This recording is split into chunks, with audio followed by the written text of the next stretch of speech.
So what are the pros and cons to helping a sibling out by giving them a life interest in a property that the remaining siblings sort of take care of financially while that one sibling lives there?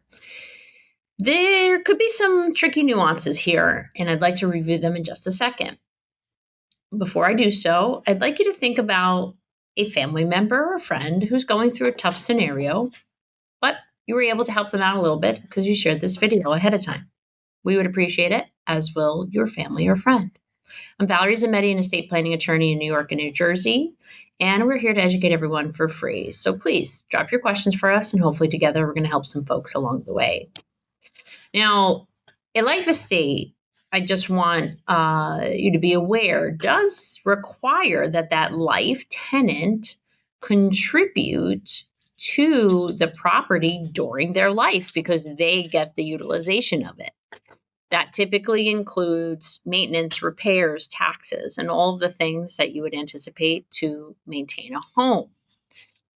If your siblings, right, or if the siblings want that person to live there without having to pay any expenses, because they'll eventually have ownership of the home and benefit from the value of the home, then those additional contributions that the siblings are making to their one brother or sister are considered gifts.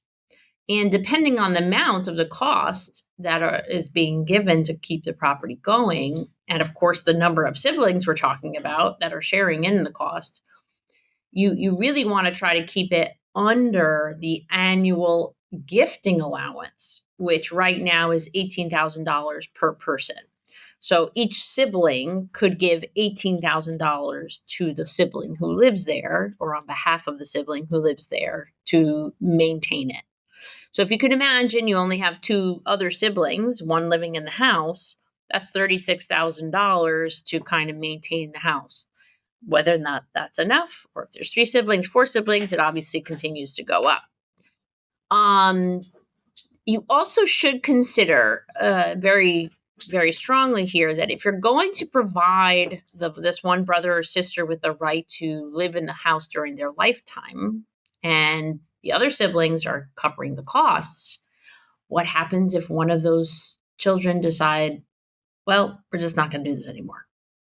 And then the financial burden is heavier on the remaining folks, or it becomes too much. So we just have to keep those considerations open and in mind. When you have multiple property owners in general, siblings or not, it gets more complicated. You don't want to get into a situation where you require court involvement to unfold things. But think it through, have it in writing, and obviously do the best you can for your brother or sister to help them out, of course. I think it's a good idea to try. So we hope you've learned something new here today that you choose to share. And as always, please take care.